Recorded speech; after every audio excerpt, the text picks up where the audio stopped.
ಈ ದಿನ ಭಾರತೀಯ ಕಿಸಾನ್ ಸಂಘ ರೈತರಿಗಾಗಿ, ಅನ್ನದಾತರಿಗಾಗಿ, ಅವರ ಒಂದು ಸಂಪೂರ್ಣ ಅಸ್ತಿತ್ವದ ಉಳಿವಿಗಾಗಿ ಯಾವ ರೀತಿ ಕಾರ್ಯಕ್ರಮಗಳನ್ನು ಇಡೀ ದೇಶಾದ್ಯಂತ ಹಮ್ಮಿಕೊಳ್ತಾ ಇದೆ. ವಿಶೇಷವಾಗಿ ಕರ್ನಾಟಕದಲ್ಲಿ ಇತ್ತೀಚೆಗೆ ನಡೀತಾ ಇರ್ತಕ್ಕಂಥ ಅನೇಕ ರೈತರ ಒಂದು ಸಮಸ್ಯೆಗಳು. ಒಂದು ಕಡೆ ಮೊನ್ನೆ ತಾನೇ ಬೆಂಗಳೂರಲ್ಲಿ ಒಂದು ದೊಡ್ಡ ಮಟ್ಟದ ಒಂದು ಹೋರಾಟ ಮಾಡಬೇಕಾಯಿತು. ಏನು, ರೈತರ ಭೂಮಿಗಳನ್ನು ಫಾರೆಸ್ಟ್ ಅವರು ಯಾವ ರೀತಿ ಅವ್ರ ಕೈಯಿಂದ ತೆಗೆದುಕೊಳ್ತಾ ಇದ್ದಾರೆ, ಅವ್ರ ಮೇಲೆ ಯಾವ ರೀತಿ ದೌರ್ಜನ್ಯ ನಡೀತಾ ಇದೆ, ಅವರ ಆಸ್ತಿ ಪಾಸ್ತಿಗಳನ್ನು ಎಷ್ಟು ನಷ್ಟ ಉಂಟು ಮಾಡಿದರು ಅಂತ. ಇನ್ನೊಂದು ಕಡೆ ವಕ್ಫ್ ಬೋರ್ಡ್ ಕಡೆ ಏನು ನಡೆದೋಯಿತು, ಸಾವಿರಾರು ಎಕರೆ ಭೂಮಿ ಯಾವ ರೀತಿ ರೈತರಿಂದ ಕಿತ್ಕೋಬೇಕಂತ ನೋಡಿದ್ರು ಅಂತ. ಎಲ್ಲಿ ನೋಡಿದ್ರು ಕೂಡ ರೈತರ ದಮನ ಮಾಡೋ ಅಂಥ ಆಲೋಚನೆ ಇದೆ ಹೊರತು ಸರ್ಕಾರಕ್ಕೆ ರೈತರನ್ನು ಮೇಲೆತ್ತಬೇಕು, ರೈತನಿಗೆ ಬೆನ್ನೆಲುಬಾಗಿ ನಿಂತ್ಕೋಬೇಕು, ಈ ಸರ್ಕಾರಗಳು ರೈತನ ಅಸ್ತಿತ್ವವನ್ನು ಉಳಿಸ್ಕೋಬೇಕು ಅನ್ನೋ ಚಿಂತನೆ ಇಲ್ಲದಂತಾಗಿದೆ. ಇನ್ನು ಈ ಮಧ್ಯೆ ಬಿಡದಿ ಮತ್ತು ಇತರೆ ಕಡೆ ಏನಿವತ್ತು ಟೌನ್ಶಿಪ್ ಅಂತ ಏನೋ ಒಂದು ಆಲೋಚನೆ ಇಟ್ಟುಕೊಂಡು ಆ ರೈತರಿಂದ ಭೂಮಿಗಳನ್ನು ಯಾವ ರೀತಿ ತಗೊಳ್ತಾ ಇದ್ದಾರೆ, ಈ ಮೊದಲು ಎಷ್ಟು ತಗೊಂಡಿದ್ದಾರೆ, ಇದು ತಗೊಂಡಿರತಕ್ಕಂಥ ವಿಧಾನ ಸರಿ ಇದೆಯೇ, ರೈತರ ಸಂಪೂರ್ಣ ಅಸ್ತಿತ್ವ ಹೆಂಗಿರಬೇಕು, ರೈತನಿಗೆ ಆ ಭೂಮಿ ಮೇಲೆ ಸಂಪೂರ್ಣ ಹಕ್ಕಿರಬೇಕು. ಅದು ಟೌನ್ಶಿಪ್ ಆಗಿರಲಿ, ಮತ್ತು ಯಾವುದೇ ರಾಷ್ಟ್ರೀಯ ಹೆದ್ದಾರಿಗೆ ಒತ್ತುವರಿ ಆಗಿರಲಿ, ಯಾವುದೇ ಇಂಡಸ್ಟ್ರಿಯಲ್ಸ್ ಆಗಿರಲಿ, ರೈತನು ಅದರಲ್ಲಿ ಪಾಲುದಾರನಾಗಿರಬೇಕು. ಯಾವುದೇ ಭೂಮಿ ತಗೊಳ್ಳಿ ಸರ್ಕಾರ, ಆ ಸರ್ಕಾರ ಅದರ ಮೇಲೆ ಏನು ವರಮಾನ ಸಂಪಾದನೆ ಬರ್ತಾ ಇದೆ, ಆ ಸರ್ಕಾರಕ್ಕೆ ಎಷ್ಟು ಲಾಭ ಇದೆ, ಅದರಲ್ಲಿ ರೈತನ ಪಾಲು ಏನು, ರೈತನ ಪಾಣಿ ಮೇಲೆ ಅದನ್ನ ಹೆಸರು ಇರಲೇಬೇಕು. ಆ ಪಾಲು ಸಿಂಹ ಪಾಲು ರೈತನಿಗೆ ಸಿಗಬೇಕು. ಅಂಥ ಸರ್ಕಾರಗಳು ಈ ರಾಜ್ಯವನ್ನು ಆಳಬೇಕು, ಈ ದೇಶವನ್ನು ಆಳಬೇಕು.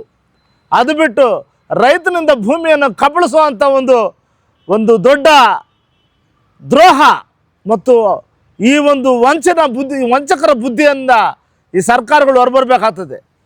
ಇತ್ತೀಚೆಗೆ ರೈತನನ್ನು ನಾನಾ ರೀತಿ ಶೋಷಣೆ ಮಾಡ್ತಕ್ಕಂಥದ್ದನ್ನು ನಾವು ನೋಡ್ತಾ ಇದ್ವಿ. ಎಲ್ಲಿ ನೋಡಿದರೂ ಕೂಡ ರೈತರ ಮೇಲೆ ದೌರ್ಜನ್ಯ, ರೈತನ ಆಸ್ತಿ ಪಾಸ್ತಿಗಳ ಮೇಲೆ ದೌರ್ಜನ್ಯ, ಆತನ ಮೇಲೆ ಲಾಠಿ ಪ್ರಹಾರ ನಡೆದಿದೆ. ಎಷ್ಟೋ ಜನ ಆತ್ಮಹತ್ಯೆ ಮಾಡಿಕೊಂಡಿದ್ದಾರೆ. ಅದನ್ನು ಬೆಳೆದಂಥ ಬೆಳೆಗಳಿಗೆ ಬೆಳೆ ಇಲ್ಲದಂತಾಗಿದೆ. ಇಂಥ ಒಂದು ಪರಿಸ್ಥಿತಿಯಲ್ಲಿ ಇಡೀ ರಾಜ್ಯ ಮತ್ತು ದೇಶ ರೈತನ ಬಗ್ಗೆ ಯೋಚನೆ ಮಾಡೋದಾದರೆ ಸಂಪೂರ್ಣವಾಗಿ ರೈತರ ಹಿತಾಸಕ್ತಿನೇ ಮುಖ್ಯ. ಇಲ್ಲಿ ರೈತರ ಮಕ್ಕಳು ಇವತ್ತು IAS ಆಗಿರ್ಬೋದು, ರೈತನ ಮಕ್ಕಳು ಇವತ್ತು ಎಲ್ಲ ಕ್ಷೇತ್ರಗಳಲ್ಲಿ ಕೆಲಸ ಮಾಡಬೇಕು.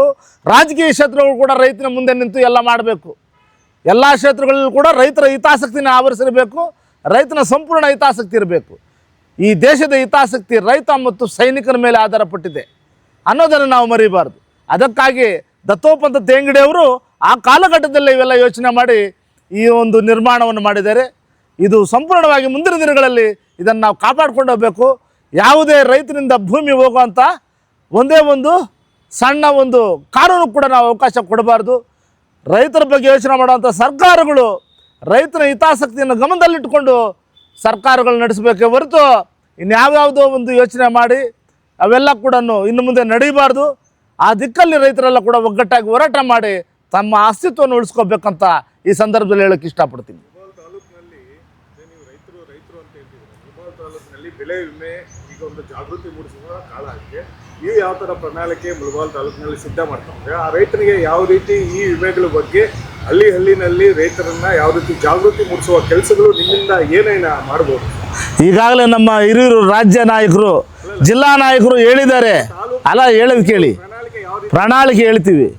ಈಗಾಗಲೇ ಭಾರತೀಯ ಕಿಸಾನ್ ಸಂಘದಲ್ಲಿ ಅದರ ಬಗ್ಗೆ ಕೇಂದ್ರ ಕಚೇರಿ ಮತ್ತು ನಮ್ಮ ತಾಲೂಕು ಕಚೇರಿಯಲ್ಲಿ ನಮ್ಮ ಅಗ್ರಿಕಲ್ಚರ್ ಆಫೀಸಿಂದ ಶೋಭಾ ಅಂತ ಅವರು ಅಧಿಕಾರಿಗಳು ಬಂದು ನಮ್ಮ ಕಚೇರಿಯಲ್ಲೇ ಕೂತು ಅನೇಕ ವಿಚಾರಗಳನ್ನು, ರೈತರಿಗೆ ಏನೇನು ಸೌಲಭ್ಯಗಳಿದ್ದಾವೆ, ಏನೇನು ವಿಮೆಗಳಿದ್ದಾವೆ, ಯಾವ ರೀತಿ ಮಾಡಿಸಬೇಕು, ಅದರ ದಿನಾಂಕ ಏನು, ಎಷ್ಟೆಷ್ಟು ಕಟ್ಟಬೇಕು ಅನ್ನೋದ್ರ ಬಗ್ಗೆ ಪಾಂಪ್ಲೆಟ್ ಸಹ ಬಂದು ನಮ್ಮ ಮುಂದುಗಡೆ ಹೇಳಿದರು.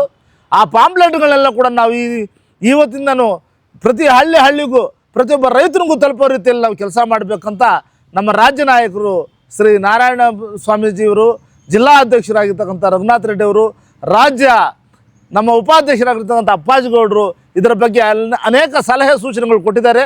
ಈಗಾಗಲೇ ಆ ಸಭೆ ಮುಗಿಸ್ಕೊಂಡು ನಾವು ನಿಮ್ಮ ಮುಂದೆ ಬಂದಿದ್ದೀವಿ.